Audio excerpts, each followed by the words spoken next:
Now going to segue into a panel, and again we're running a little bit late, but we'll do the best we can. I'd like to introduce to you Paul Mitchell, who's going to facilitate the panel. And Paul Mitchell is Save the Children Australia's principal climate change advisor, the technical lead for Save the Children's engagement in climate change programming, including development of proposals for the Green Climate Fund. He has expertise in community-based and locally led approaches to adaptation, as well as child-centred and right-based approaches to building climate resilience. So Paul is the facilitator of the next session, and he will introduce the speakers that we have organised for the next session. So I'll hand over to you now, Paul. Thanks, Margaret. Hopefully you can all hear me okay.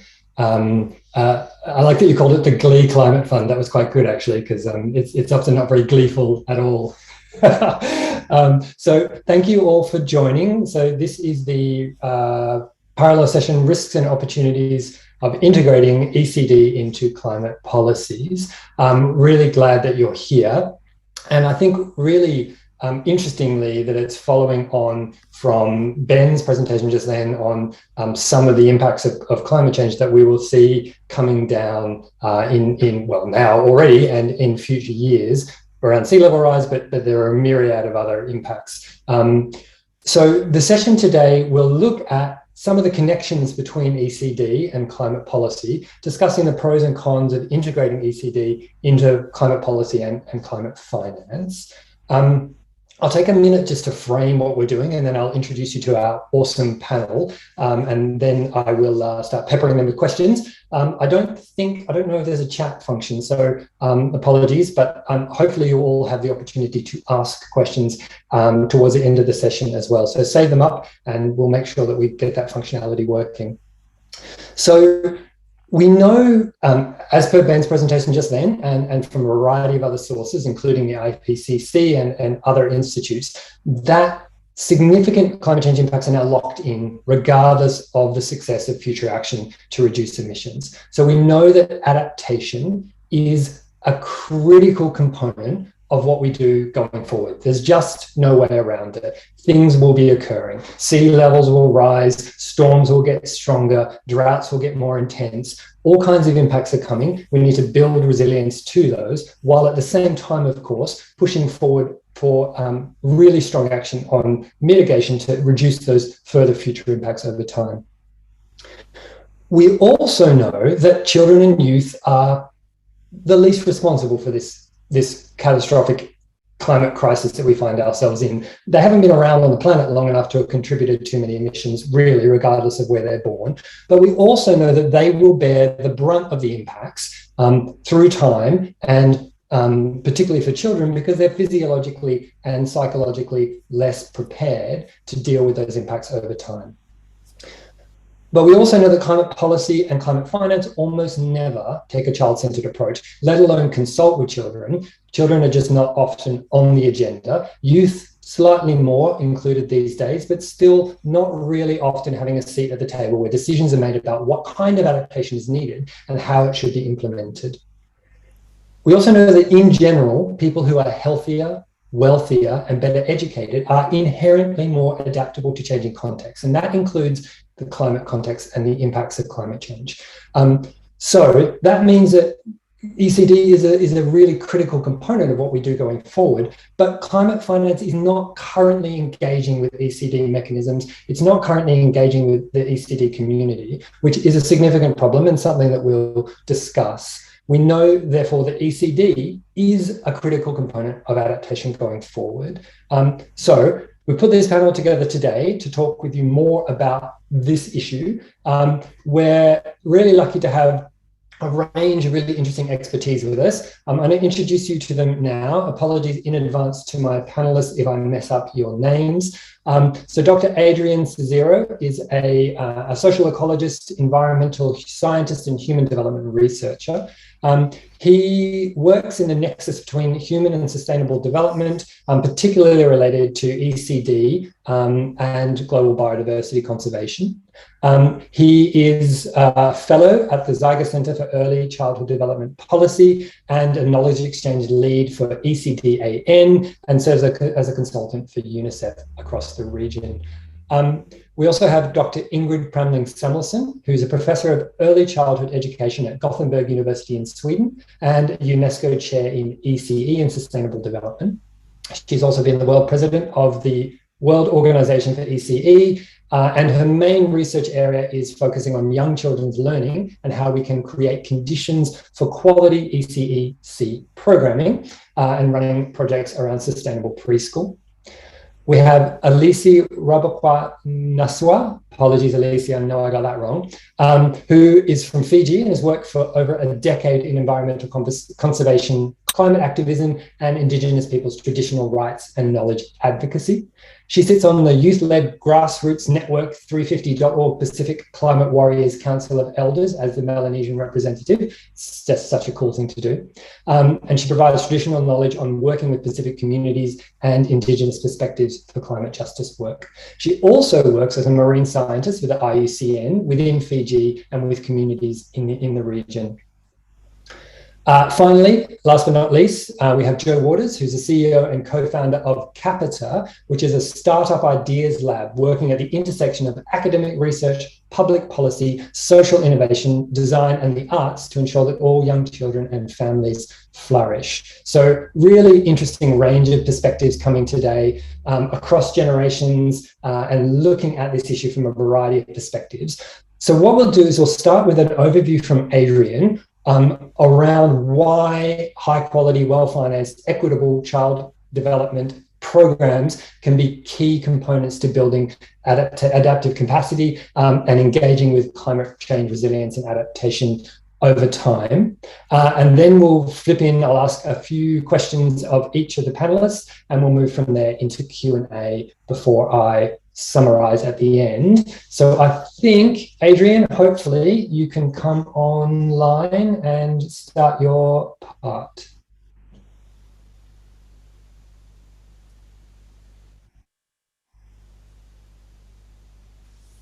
Hello, everybody.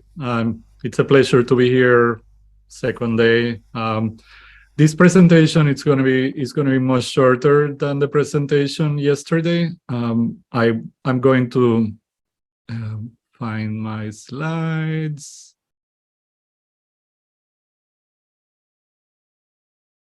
Okay, and this is just a context briefing about this topic of so that we can set up the panel in the context of the larger initiative that ARNEC and partners are taking on regarding ECD and climate change.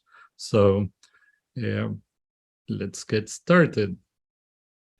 Like I mentioned yesterday, the idea here is that young children are indeed, as you have heard throughout, the most vulnerable of the vulnerable populations regarding climate change. But we believe that ECD provides points of value that make ECD policies and programs some of the most valuable aspects of figuring out our way around and out of these crises that we're discussing during the conference. That is so because, and I was thinking while listening to Professor Horton, he is talking about very dire predictions, and that's just regarding climate change. COVID has presented other challenges, etc. But there are certain things that have to be taken care of, have to be attended to no matter what. And one of those is taking care of young children, taking care of young children the best way we can. So the way we see this, there is a compounded return on investments in ECD. The first one is the impact that it has on human development. By taking care of children and attending to them, thinking of it in a multi-dimensional way, like the nurturing care framework proposes, we are already attending to the potential of that child and their family, and hopefully their community and their nation, as we have a lot of evidence to show. But by taking care of that, there is this compounded return of providing the tools for resilience and adaptation, like Paul was pointing out. Children that do better in emergencies. And so taking care of young children makes them readier for the issues that will be presented inevitably now by climate change. But the most exciting and the most aspirational of these compounded returns is that when we take care of young children in a way that is mindful of the Sustainable Development Goals, we're not only already attending to the Sustainable Development Goals, but we are creating the conditions to get towards the Sustainable Development Goals in a less expensive way, to get there quicker, in a more equitable way, with a longer term impact. So we are talking about new challenges, or mostly new challenges, but in reality, the tools to take care of those challenges are mostly familiar tools for the ECD community. And this is a very important message. Yes, we have to do certain things that are going to be unique to the crises that are going to be presented by climate change. But our biggest, most important contribution is going to be taking all of the evidence and research that we have done over the last 50, 60, 70 years regarding the value of early childhood development and applying them to making sure that young children and their families are ready and less vulnerable to the impacts of all of those emergencies. So how do we unlock the transformational power of ECD policies and programs? We have to begin by providing appropriate financing so that the programs are for all of the countries and all of the vulnerable populations and families, so that the programs are of the highest quality and are provide the most equity. We also have to elevate ECD in the climate change arena. And in order to do that, we're working on an approach that includes integrating, collaborating, partnering with the organizations that are here and many other ECD institutions that are joining, and recruiting champions and advocates. Alisi is going to be speaking to you right after, and part of the reason she's here is because she's a youth leader, and we are building a collaboration with the youth movement so that they can, along with leaders from the Pacific region and global leaders, can all go together with the ECD community to the COP27 in Sharm el-Sheikh and elevate early childhood development and bring the subject of early childhood development to the delegates, and make sure that early childhood development is mentioned in the negotiation, because currently it is not a topic, but also more importantly that financing mechanisms make a space for early childhood development investment, because we believe that this is very important. Beyond Sharm el-Sheikh and COP27, we want to influence in a long term the climate change negotiations, and beyond the climate change negotiations, the Sustainable Development Goals. One key thing that needs to be underscored in talking about this, and this is a responsibility of the ECD community and this conference and moving forward, is that we have to underscore the distinction between ECD and other moments in childhood, especially bringing focus to the first 1,000 days, because we know for sure, and evidence shows that this is the moment where we can have the most impact in the life of a person, the life of a community, and the life of a nation.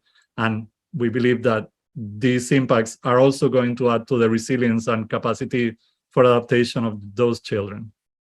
Some of the questions that are on the table, moving on within this panel and beyond, is how do we increase the climate knowledge in the ECD community? How do we build strong relations with the climate science and climate policy community? how do we advance the knowledge base and research about the intersection of ECD and climate change and the SDGs? And key to all of this, how much financing is needed to reach a transformational critical mass and change the impacts and add as much impact of ECD into this crisis that we're being presented with? And with that, I thank you, and I'm looking forward to hearing what the other panelists have to contribute. Thank you.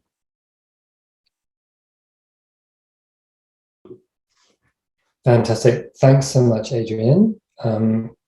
Hopefully I'm taking your place briefly on the screen. Okay, great. So people should be able to see me and hear me again. So I think that's a really, really excellent overview of the interlinkages between ECD and climate change policy, finance, landscape, and where we need to go over time and the opportunities. So some great questions posed at the end there. And I think, Adrian, we should come back to those. Let's see how time goes and how many audience members want to weigh in. But I think keep those questions in your head as we go through the chat with the panel, because there's some really, really interesting food for thought there for sure. So switching in so that we don't run out of time too quickly into some conversations with our esteemed panelists. Can I ask you guys all to turn your cameras on? And I think that the machine thing should hopefully bring you all up on the screen magically. Yeah, it looks like you're all there. That's fantastic. And I've disappeared, which is where I like to be. All right, so I'm going to address a question to each of you. And let's see how we go for time, but I might look to bring some of you in on the questions I'm asking others as well. So be prepared to be put on the spot. So let's start, Alisi, with you as our notional younger representative. How do you see ECD and climate change issues aligning with the agenda that the youth climate movement is putting forward? And if we look at the climate crisis as an intergenerational issue, what role do you think the ECD sector can play in addressing this escalating crisis? Thank you, Paul. And first, I'd like to acknowledge our esteemed guests, panelists, speakers, and organizers, as well as those who tuned in. Thank you so much for this time that I have with you all. And this is such a big topic. I was looking at what our title was, looking at climate change, environmental degradation, and COVID-19. And it makes so much sense when just speaking from my own experience of the climate change work and also in my studies. When climate change was first introduced, it was introduced as this natural process of greenhouse effect. As we progressed, we realized the impacts of climate change anthropogenic-wise, and I'm thankful for Professor Horton's presentation. He kind of covered the science of it. So that's great. So getting that understanding of what's naturally occurring and what's human-induced. And then when we come to this conversation, and I really want to give this specific context, this personal context of when you talk about environmental degradation and intergenerational. Growing up, I assumed I grew up in a pristine environment, that afforded me everything that I wanted. But once I became a professional, once I was educated, I realized I had actually inherited a degraded environment. And that's not to say that it's overly polluted, but then it is not at the pristine state that I assumed an environment should be. And so already we are at a disadvantage because, development, all of these other things that have happened in our community, extraction of resources, had already degraded the environment, sure, for the benefit of economic development, but there were already these issues already at play. And then when climate change came into the picture, it exacerbated the impacts of these things. And when I think about my children, right now I have 4 kids, I think about what they're inheriting. They're inheriting an environment that is more degraded. Not only that, they're inheriting an environment that has been impacted by climate change. And even more so for the Pacific, we are at the forefront of the impacts, but we're the least contributors. So how are we like playing out this situation where we're not contributing to carbon emissions, but we're the ones facing climate change, we're the ones who are facing worse disasters and all these other things. And that led to different other components of facing climate change and disaster risk reduction, climate change and health, climate change, and now early childhood development. It makes perfect sense that we progress in this way because all of these issues are intersectional and they combine, and we need to progress together on all these different fronts for the benefit of, for the sake of, not only our children, but also our existence in this part of the world. And another component of it is climate change and security with sea level rise that Professor Horton has talked about. If these islands disappear, do we still have our sovereignty? Do we still have this area we call home that our children can inherit and then be able to develop into their full potential? And so these are all interconnected. And I think ECD has to be central in these resilience and adaptation plans because our children need to be able to learn and know and understand the world that they are inheriting, and not only the world that they're inheriting, but the work that has already gone into this so that they are able to have more tools in their basket to be able to mitigate these things from where they're at.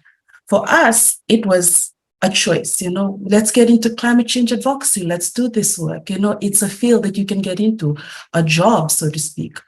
But in the next generation, it has to be a part of their lives. It is no longer a choice of standing up and speaking for the existence of your environment and your community. It is our reality now. And so that's the urgency for us. Pacific children face interruptions to maternal health due to climate change impacts.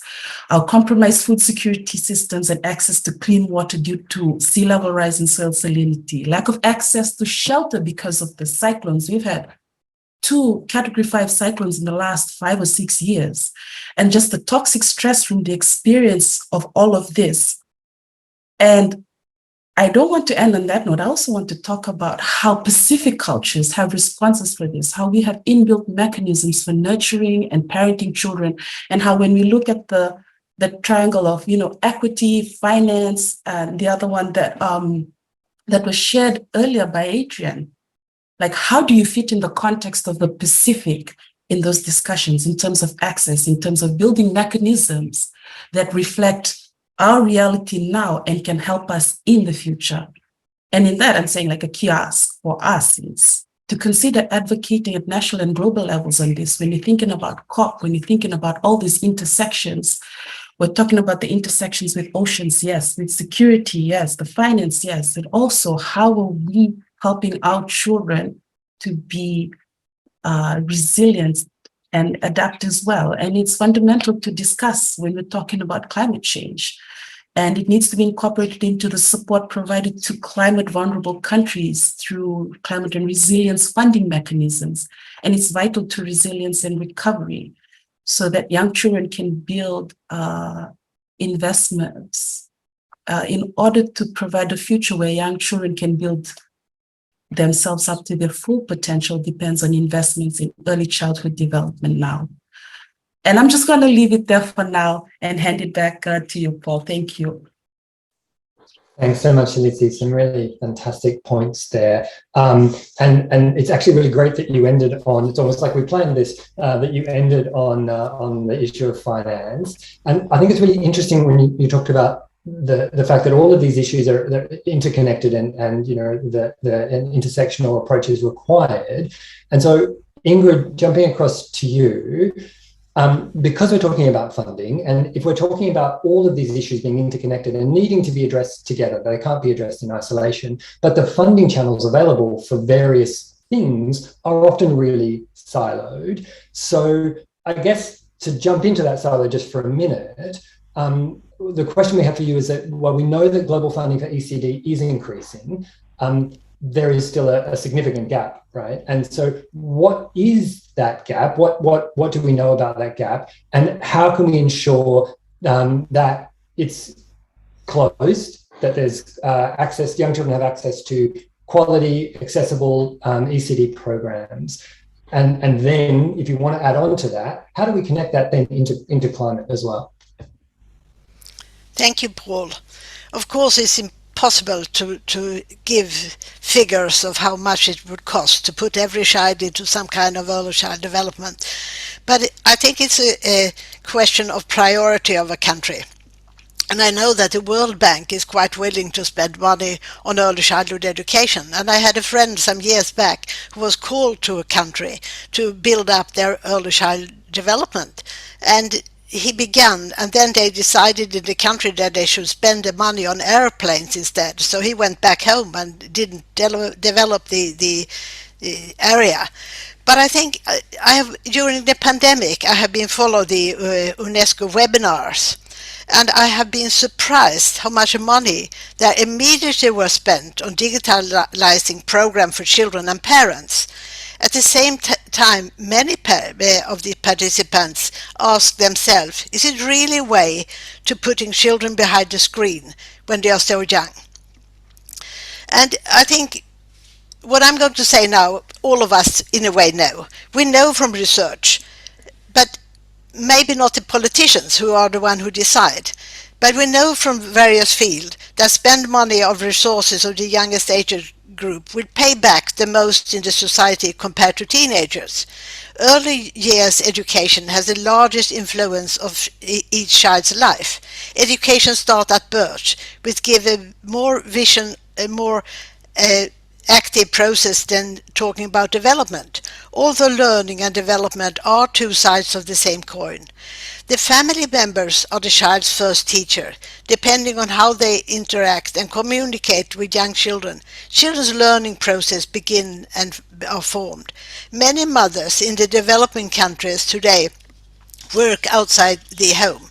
While children who are placed in the earlier was placed in the backyard of the house, today are in some kind of preschool settings. As a mothers in the developing world is also need to work, but depending on the lack of affordable early childhood education program, they have to work at the same time take care of their children, which might be a very large challenging. Children need other children to socialize with. Settings before school can be viewed as contributing to local citizenship. In the next step, become global citizenships, which is one important goal for Agenda 2030. All children should have the right to early education and care. So there is strong evidence. But why do we not succeed to convince the politicians that children need some kind of program before school? I think one problem is that activities for children below school age have so many names. Kindergarten, daycare, infant group, play schools, preschools, open settings, reception or pre-primary, and even in UNICEF they call it early child development. In UNESCO, they call it early childhood care and education, and in research we often call it early childhood education and care. And I'm sure there are more names. A setting with the same name mean different things in various countries. If we look at school education, all name it primary education. So it must be very difficult to politicians to understand at a global level, what is this activities for children before school? I think one problem talking about a high quality program is partly related to various understanding of what a quality program means. The problem addressed is how to cater for all children's well-being, development and learning for a sustainable future, whether in family, attending regular early childhood education, being displaced in conflict or in other situations. Central to this ambition is to educate adults interacting with children to co-construct imaginative play through which children are cared for, learn to imagine other possibilities and futures, and other important skills for being able to develop agency to become active citizens for sustainable society. It may also be time to dare to be bold and innovative in education for young children. we maybe can find other way of thinking about early childhood education. The contemporary emphasis in early childhood education on paradigmatic, categorical knowledge at the expense of narrative knowing, fearing that some children are falling behind in their knowledge, language development or subject matters knowing, increased focus on more pragmatic knowing. However, narrative knowing, typically nurtured through play, is arguably more important and more foundational. Through narrating, people communicate, make sense of themselves, each other's, and the world. Remember, form identities, imagine other possibilities, and this is therefore critical also for a sustainable future. Imagine other ways of living and solving problems. Narrating also is tending to be driven by actors' intention and response, serve to familiarize children with the language of psychology. This includes intellectual thinking and wishing, an emotional response to problems, tensions and conflict, and how this can be mitigated. Competencies critical to understanding oneself and others. In other words, play should not be conceptualized as something in itself, a separate activity disconnected from reality and unimportant to it, and as something that exclusively is children's domain, where adults therefore have no place in the role, but the opposite. Adults' role to play, or who are play responsive, contribute to children's learning and development. And I would say that research have a joint work to do to find a common notion for all these activities for children before school, and also to show politicians and key holders what is most important for young children, whether it is a crisis of global warming or other kind of catastrophes. So I think we have to think about what is early childhood education and how could we make it maybe more inexpensive. Thank you. Thanks so much, Ingrid. There's some super interesting points there. And really getting down into the nitty-gritty of what it is ECD is trying to do and how it interconnects in a climate changed world. So thank you so much for those points. So Adrian, just coming across to you for a minute, then even if we can't quantify exactly what that gap in finance looks like, as Ingrid was saying at the start there, we know it's there.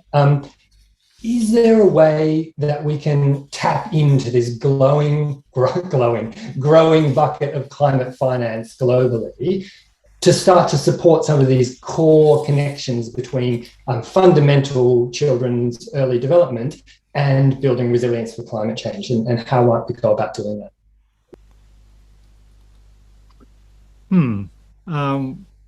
Briefly, I think this is part of the discussion here.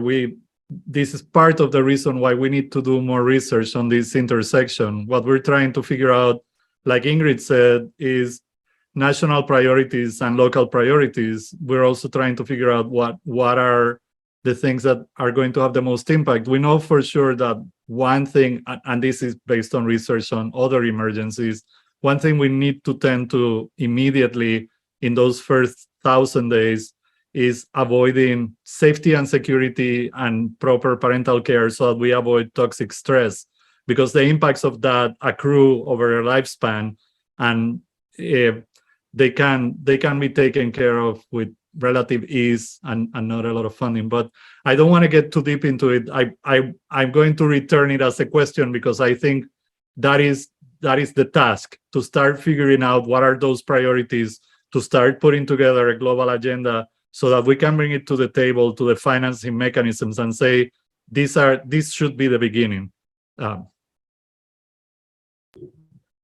Super, thanks, Adrian. Yeah, it's a bit of an unfair question for sure. And I think one way that we should think about it going forward, just before I jump over to Joe, is that the climate funds, the global climate funding mechanisms need to be propositional to them. We have to bring them along with us. We can't just kind of say ECD is a fundamental part of building resilience, because they'll say, well, it's not a climate change thing. So we have to really bring a narrative together and tell them the story of how these things are connected and why it's fundamentally important for climate finance to connect with ECD mechanisms. So I think there's a journey to go on there for sure, and it won't be quick. So Joe, then, I guess building on that, I know there are some things happening around the world to connect ECD and climate policy or climate action. You, I think, were asked to think about some examples. I don't know if you came up with any, and then more broadly, given your role, to talk a bit about how the private sector can connect into this work, because we know it's a substantial provider of climate finance, but not of adaptation finance. And so, are there opportunities there? Sure. Thanks, Paul. Thanks for the question, and delighted to be with you all today. First of all, I want to start by saying that I am very much an adherent to something that Alex Steffen, a great climate change writer and futurist, wrote recently, that climate change is not an issue, it is an era. We are living in the epoch of climate change, and children are growing up in the midst of that. All of our infrastructure, particularly to support the welfare and well-being of our children, has to adapt accordingly to that era. And so I think this is, sometimes we can get a little bit lost in conversations about which program, which policy. Everything has to be rethought from the very beginning, from its foundations for this era. So I just wanted to mention that as a first point. Secondly, I'll give you just as one example what we have launched here in the United States, the Capita Aspen Institute Early Years Climate Action Task Force, which is a national effort to bring together people from both the early years sectors here in the United States and the climate change science community in particular, and advocacy communities as well, to address the intersection of these issues, to conduct a series of listening sessions over the next year, and to develop recommendations for the early years sector, for city, state, local, federal government, and also for our climate change friends, those who are working in this area, particularly at the funding level, to bring the early years into their work. So it remains to be seen. We're bringing forward the task force from this later this summer, and we will as I said, meet over the next year, and then we'll develop recommendations, which of course we hope to be something to share with those around the world. And I would just add as one additional observation, there are already many things. If you take my initial starting point at Alex Steffen, this is an era. There are many early years people who are adapting their programs, who are adapting their work for the climate change era. I think in particular about the work of community-based doulas who are supporting women in pregnancy and in birth and in the first 1,000 days with postpartum doula visits in Louisiana in the midst of hurricanes, which of course are of greater frequency there. And they are coming with tools and resources that are informed by a commitment to climate justice. They are coming with to support women when they are displaced in those critical early years, early days of pregnancy or childbirth or after. And they're surrounding them with the care and the support that they and their children need to buffer the effects of toxic stress as a result of hurricanes. So I think it's not so much, Paul, to answer your question, a matter of what new should we be doing, what new program should we develop to address this intersection of the early childhood years and climate change. It is how do we rethink all that we are already doing for the climate change era starting with first principles, which of course is that children flourish in safe, stable, and nurturing relationships, which are going to be increasingly disrupted by the physical impacts of climate change in the years ahead. Fantastic, thanks, Joe. And I mean, a really good example there in between as well. So I think your conception, or Alex Stebbins' conception of the issue is really interesting, right? But it's also fundamentally overwhelming because, you know, either we transform or we will be transformed, right? Society is going to change one way or another, and either we do it or it's done to us as the climate changes. But it's really difficult, I think, conceptually sometimes for people to kind of think about what can I do within that? Where am I supposed to start? And I want to ask you all in a minute to come back with one or two things you think that people can do right now who are working in the sector. What can you do as of this moment, knowing exactly as you said, Joe, that everything will need to change eventually, but what can you do right now within the resources that you have, within the spheres in which you work and the environment in which you operate? Where can we start making those changes? Or where are we already starting, as in the examples that you've just given, Joe? But before we do that, I think it's probably a good time to jump across to a couple of the comments that are coming in, or questions that are coming in from audience members, if that's okay, just to shake things up a little bit. So we'll ask a couple of those questions just to get people warmed up, and then come back once you've had a bit more time to think about some of those concrete actions. The first one I wanted to ask, Alisi, is going to come over to you, and please, other panelists who have children or engage with children on a regular basis, also feel free to jump in. It's a really interesting question, and one I think a lot of us struggle with, is how do you speak to your children, particularly young children, personally about climate change? And then adding on to that, how do you think that we can include the youngest children, and the questionnaire has said 0 to 6, in climate change discourse? So the second part I think is quite complicated, but it'd be really interesting to get your personal reflections on how you discuss some of the things that you were talking about with us, with your children specifically. Thanks, Paul, and thanks for that question. It's something I discussed amongst colleagues as well while we were talking about this subject of the nexus of climate change and ECD. And it really was an intentional thing for me as my kids were born and growing up. My eldest is 8 years old now, about talking to them about their physical environment. That was one of the things I did very early on, understanding rain, clouds, the sun, the ocean, trees, like having those very basic discussions so they understood the natural environment around them. And then starting to slowly incorporate all of these things that were unnatural or didn't fit into the environment, like things that were man-made. And then as they developed further, you know, like they started to understand these things, then slowly having very simple discussions about it. But I think what really catalyzed the conversation for us was when in 2016, TC Winston hit. It was a Category 5 cyclone, and my daughter was 3.5 at that time. She was already starting to articulate, you know, and speak.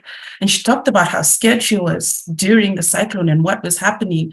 And that was really like the basis of where we started to progress our discussions on climate change and cyclones and disasters. To the point where she was even on this radio panel for, I think it was Radio New Zealand a couple of years ago, talking about what she understood about climate change and how she experienced it and how she prepared herself for it. And so for us, it really is in that way, you know, it has become a way of life for us. And I often think about how do we integrate this into the curriculums? How do we make this part of the things that they learn in a more in-depth way than is already done? Because I know a lot of work goes in already, I acknowledge that.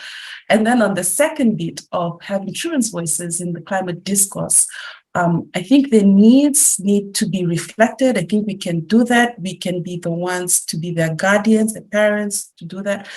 But at the same time, I also push back and wonder about the effectiveness of having a child sit at a national platform and speak, you know, like talking about what future they want to build, when really it's us, the adults, who are supposed to be creating the environment for them, which is really what this conversation we're having right now is about. So continuing to flip it and see whose responsibility lies where and what we need to do and where we need to meet our children and the young children of the world so that they can be, their full selves. Thank you.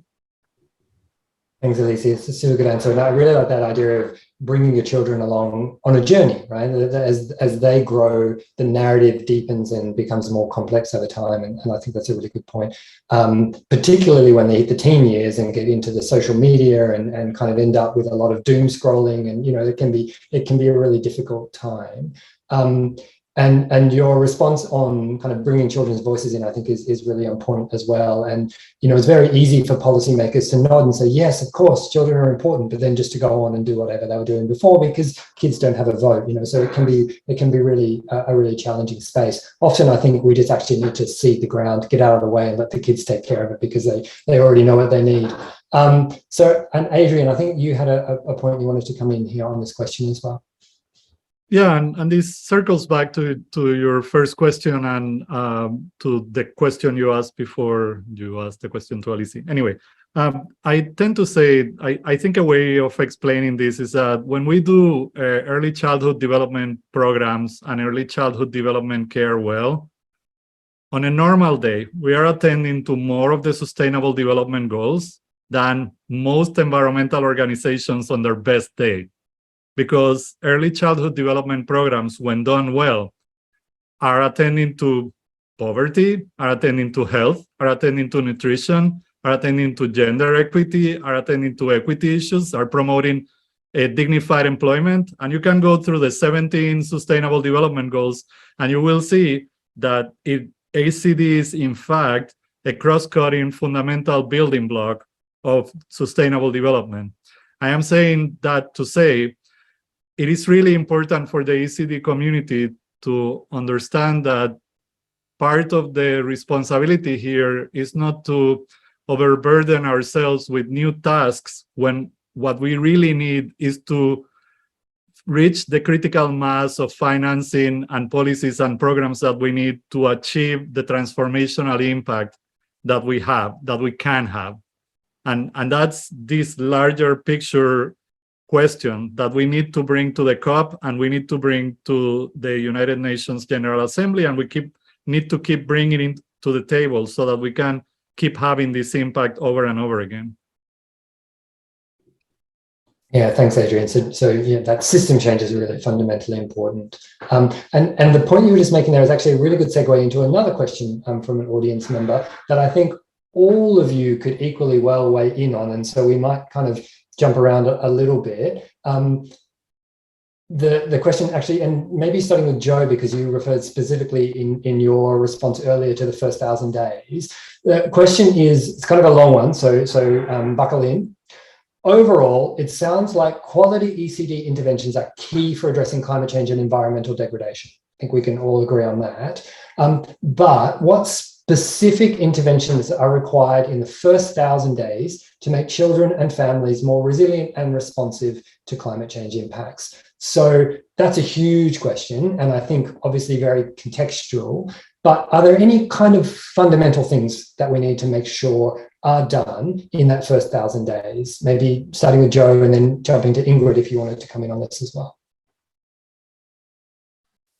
Yeah, I would just start with, again, first principles. Children flourish in safe, stable, and nurturing relationships with loving and caring adults.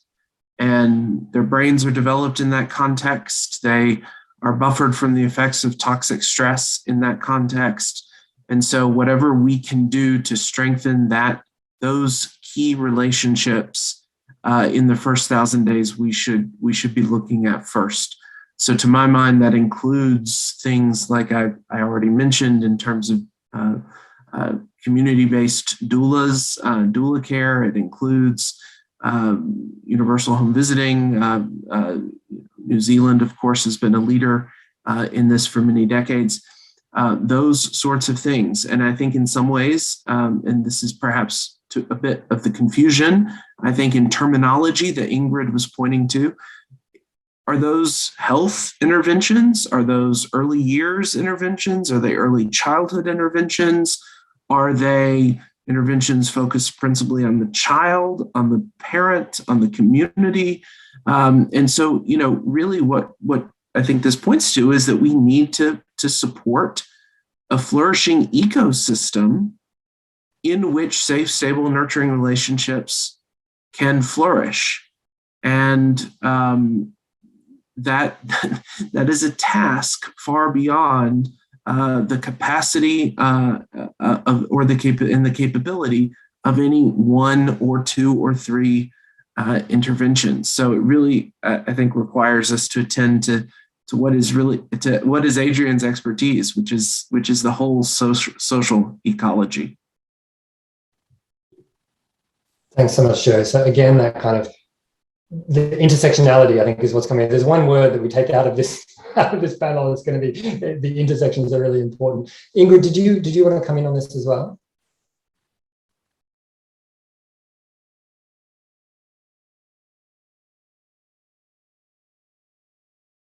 Oh, you're on mute, Ingrid. If you're trying to. Okay.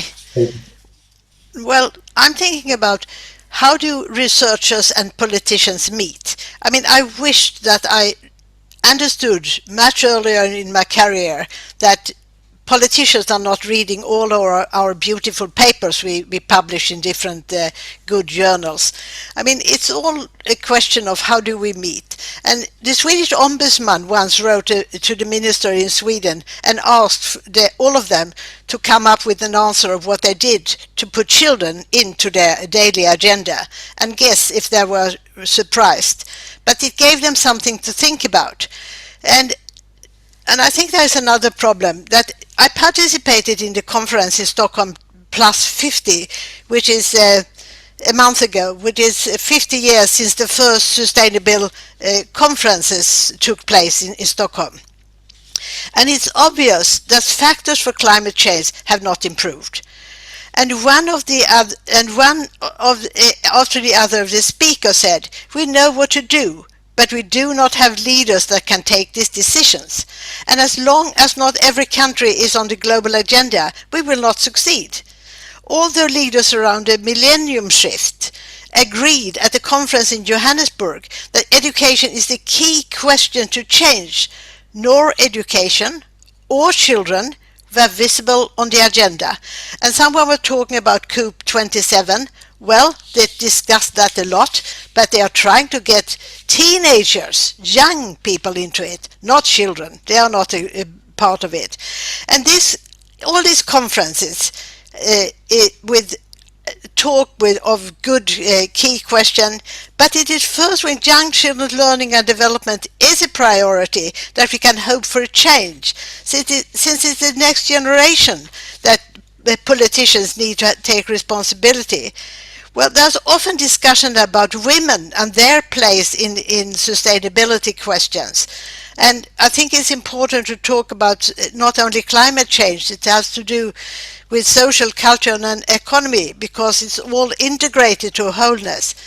Since these aspects are depending on each other, we talk about women who need to go to school, but most women have children that need to be taken care of, while the system of early childhood education needs to be developed. And I think many organizations, including UNICEF and UNESCO, often forget the youngest children. If we look at UNICEF, when they talk about the youngest, it is about medical question and vaccination, never about anything that has to do with early childhood education. And it is the same with UNESCO. I mean, it is part of the sustainable development work, but you can read a whole report on 50 pages and there may be one sentence or two about early childhood education. And I also see when I go to this high-level conference, they are so detailed planned, there is no room for dialogues or innovation that can contribute to new insight. We need a bold and science-driven decision-making for acceleration change. And the conditions for improving closer to establish a sustainable world by giving starting with the youngest age group. And that is something, there's a lot of rhetoric about it, but it never comes to practice. We are not part of the global agenda when it comes to the high-level discussion. So how is it possible? If someone can get early childhood education into the COP27, I think that would be great, because it's really hard. Everybody say it's so important with the youngest children, but it stay there.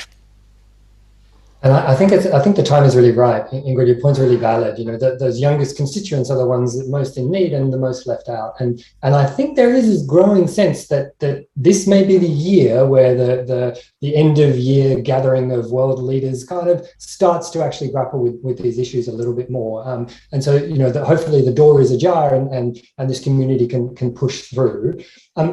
I don't want to let you off the hook with your one or two concrete ideas, but there's one more question I think is really interesting, and again comes back to this idea of all of these issues being intersectional and being interconnected, and yet the ways in which they are addressed, Ingrid, as you were just saying, are often really disconnected and siloed. And so, Adrian, maybe you want to come in on this one. A question around financing. You know, money talks at the end of the day. So if we're looking at this issue as holistic as we should, but countries are looking at a range of different mechanisms to fund different issues, climate over here, education over here, domestic, international, different financing institutions, different funds. How can we bring all of this together in a way that makes sense at the national level so that we end up with that kind of cohesive approach? Just a small question. I am going to do the same thing and return it as a question, because I think this is the challenge of our community. We are entering this very important moment where we have a very valuable thing to say to the high-level negotiations at the COP, and I'm already thinking about Agenda 2045. And we have a point was made as we were getting ready for this conference that we are one of the fields in human development that has the most evidence to bring to bear into many of our questions. We have half a century of evidence, half a century of programs that have worked really well. So I think that this is a very important thing that we need to do. We need to keep refining the understanding of the logistics of how do we, like you were saying, Paul, how do we start bringing the discussion to the place where it is right now, rather than waiting for somebody to come to ECD and ask us for help. I have been a climate negotiator since Copenhagen. Children are mentioned in only one sentence, and they're mentioned as a vulnerable population.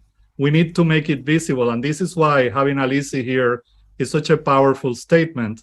What we're hoping to do in collaboration with the youth movement is to collaborate with the youth movement to really point out the intergenerational stakes that are, what is at stakes here publicly, using social media, and with the help of youth, making early childhood development visible, and the difference between early childhood development and childhood and youth visible and clear, so that negotiators understand that this is a different ask. This is a different set of needs and a different set of opportunities that I don't think have been visible to them yet.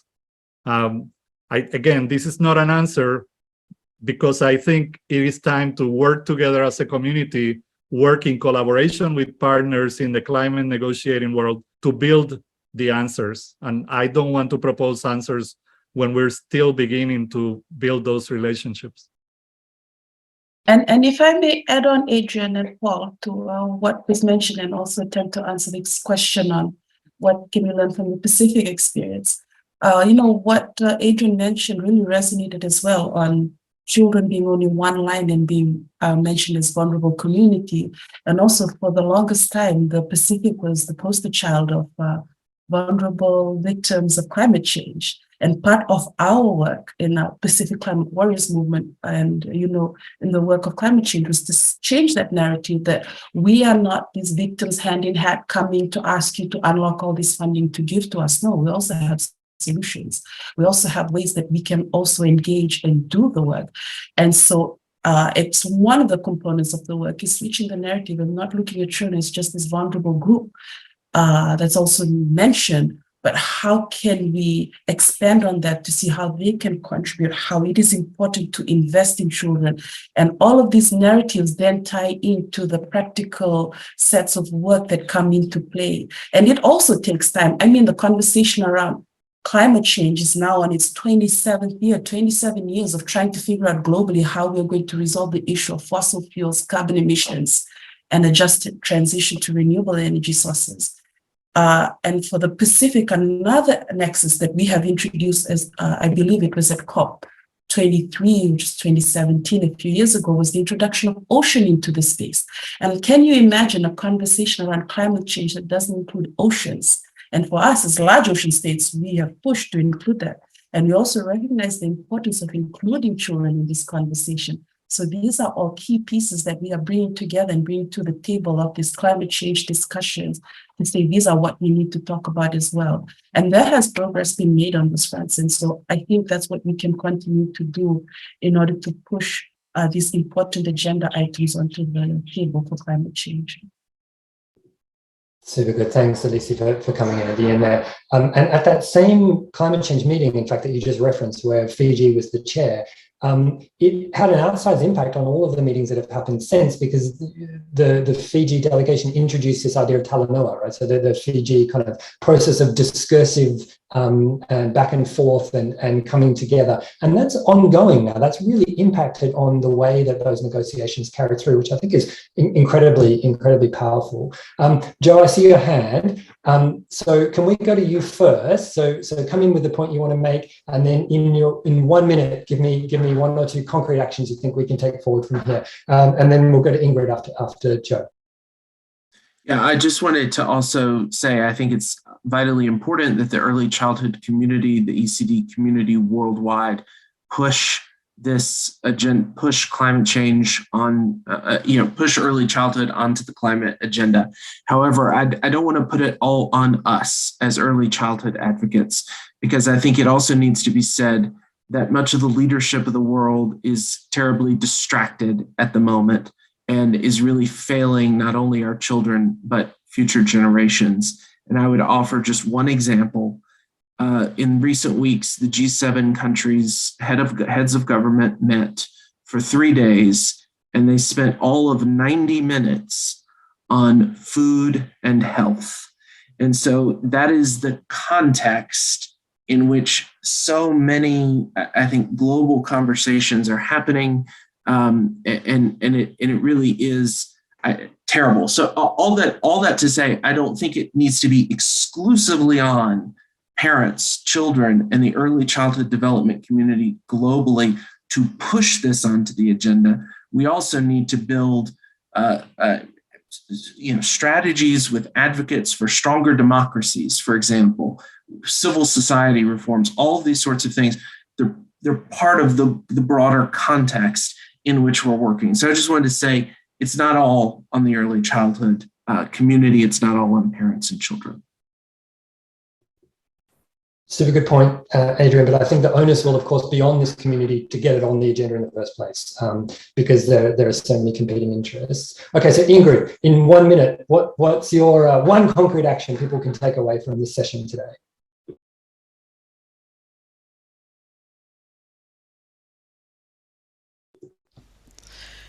Well, in 1 minute, I think it is that we as a community, I think we have enough with research. I think we have to be better at lobbying. It's not enough with research. We also need to work together to make lobbying, and that may be part of the education as a PhD, that you also should learn to lobbying, because I think that's the only way to talk and communicate with people, to let the youngest children come into it. Because normal people think that education starts in school, and we know that it starts already the first 1,000 days in the child's life. Thanks so much, Ingrid. Really important point. So, Adrian. First of all, I want to thank the other panelists. It's been an honor. And I wanted to add one point that hasn't been brought here, and that is that one value of introducing ECD, one valuable way of introducing ECD into the climate change policy arena is by highlighting the fact that when we do interventions in early childhood development, we are improving the quality of life of the countries that these interventions are happening. And so it is a possibility, and we are working currently to bring leaders from particularly the Pacific Islands, but hopefully globally, to start thinking about, if nothing else, we are going to have better communities that are healthier, that are doing better. And if we do it really well, we're also going to have more resilient communities. If we do it really well, we're going to move towards sustainable development. So following on what Joe is saying, part of the effort here is to bring to task and to invite and recruit leaders all over the world to become our champions inside the negotiation. And we're currently working on that. Fantastic. Thanks, Adrian. And Alisi, over to you for your concrete action. I think I had talked about that briefly earlier, about the ways that we can engage at in these global spaces. And you know, for me, like, I want to acknowledge first that there's been so much work done in the climate change space, and there's also been so much work already undertaken in the ECD space in Fiji and the Pacific, and that's also reflected in the representation here. I'm honored that His Excellency the Minister for Health for Fiji, Dr. Pramling, is here, and also participating tomorrow is His Excellency Mr. Wilbur Heine, who is the Minister for Education for the Republic of Marshall Islands. And, you know, in this Asia-Pacific space, they've taken their time to also come in and be present in these discussions, because we see the importance of these conversations and how we can take them back to our countries to enact them, but also work regionally. And I think we're already doing those concrete actions practically here as we speak, and I'm appreciative of that. Thank you. Thanks, Alisi. So we are -1 minute, but I'm going to hopefully encourage you on your timing just for another 1 minute. So to say thank you, everyone out there who unfortunately the panel can't see. We don't know who you are or where you are, but we're really happy that you were here today, and we hope that you got something valuable out of this session. I certainly did. Thank you very much to panelists. You have been incredible. Your insights have been really, really specific, but also incredibly applicable across a wide range of policy and action areas. So thank you again for taking the time. For a couple of you, I know it's a hideous time of day. So again, thank you. That's normally me at the bottom of the world on calls at horrible times. So sorry that it's happening to you. So just to wrap up, and I don't think I can wrap up. That was such a rich conversation. But I just want to say a couple of quick points. One, climate change is happening. It's happening now. It's affecting children all over the world, particularly in climate vulnerable places. And things will only get worse over time, regardless of what we do to reduce the impacts at this point. We know there's going to be giant struggles. We need to support ECD to help set that base for resilient people and resilient lives. We've got the tools to do it. You've heard about a whole bunch of them already here. But connecting into those global climate change processes and finances is complex and messy and not straightforward, and it will take time. But there are already things we can do, and we've heard about a bunch of them through this panel and right here at the end, that we can do right now already to take this work forward while we're waiting for that slow system change to take place over time. I don't think that's a very good way to summarize, but that's all I've got. So thank you again for the panel. Thank you to ARNET for inviting us all in and for organizing this amazing conference. Please segue over to the next sessions, which I think are sub-regional, looking more at some of the impacts and some of the solutions. Enjoy the rest of the conference. Please feel free to reach out to me directly if that's useful, and I'm sure other panelists would be happy to engage with people on more of these questions over time. So thank you so much. Have a fabulous rest of your day and the rest of the conference, and we hope you have enjoyed this session.